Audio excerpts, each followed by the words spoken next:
আসসালামু আলাইকুম, কেমন আছেন সবাই? আশা করছি সবাই ভালো আছেন। আমিও ভালো আছি আলহামদুলিল্লাহ। তো আজকে আমি একটা বিষয় বলি, এই যে আমরা মানুষ বাঁচবই বা কতদিন? আজ আছি তো কাল বেঁচে থাকবো না, আমাদের কর্মটাই থেকে যাবে। আমি দেখি আমাদের মেয়েদের মধ্যে এই জেলাসি,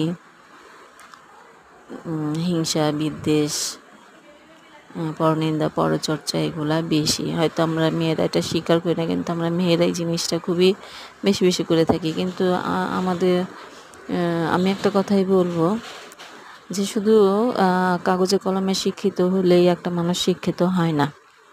তার মনের দিক থেকে তাকে শিক্ষিত হতে হয়। শুধু কাগজে কলমে হলেই হয় না। তো হিংসা, বিদ্বেষ এগুলা ভুলে আমাদেরকে সামনে এগিয়ে যাওয়া উচিত। আমরা মানুষে বাঁচি কতদিন? আমরা আল্লাহর দুনিয়াতে আমরা থাকবোই বা কতদিন? তো যাই হোক, এখানে আমি বাসায় আসার পর একটা সবজি করে নিচ্ছি। আর সবজিটা হচ্ছে ঢেঁড়স। ঢেঁড়স কিন্তু আমার খুবই ভালো লাগে। ঢেঁড়স ভাজি আমার খুবই পছন্দের। বরাবর আমি এটা ছোটোবেলা থেকে ঢেঁড়স ভাজিটা পছন্দ করি।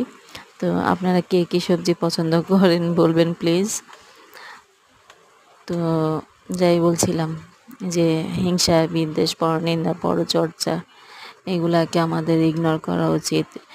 আমাদের মনটাকে পরিষ্কার পরিচ্ছন্ন রাখা উচিত। শুধু বাহ্যিক সৌন্দর্য না, মনের সৌন্দর্যটাই হলো আসল সৌন্দর্য। তো ঢেঁড়স ভাজি হলে তো আমার ভাত খাওয়া প্রায় শেষ হয়ে যায়। খুবই ভালো লাগে খেতে। আর আমি একটু সব কিছু একটু ভাজা করতে পছন্দ করি। এটা হয়তো অনেকে ভালোবাসেন না।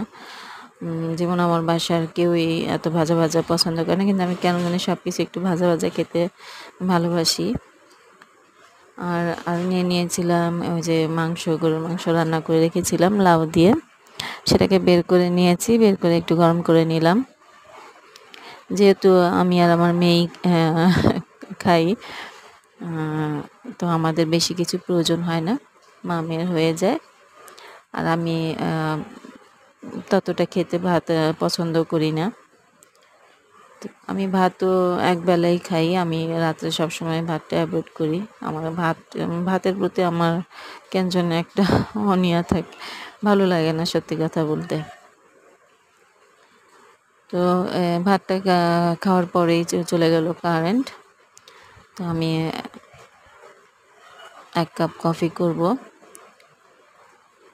তো কফিটা তো আমার খুবই পছন্দের। এই যে কফি করে নিলাম। তো সবাই ভালো থাকবে।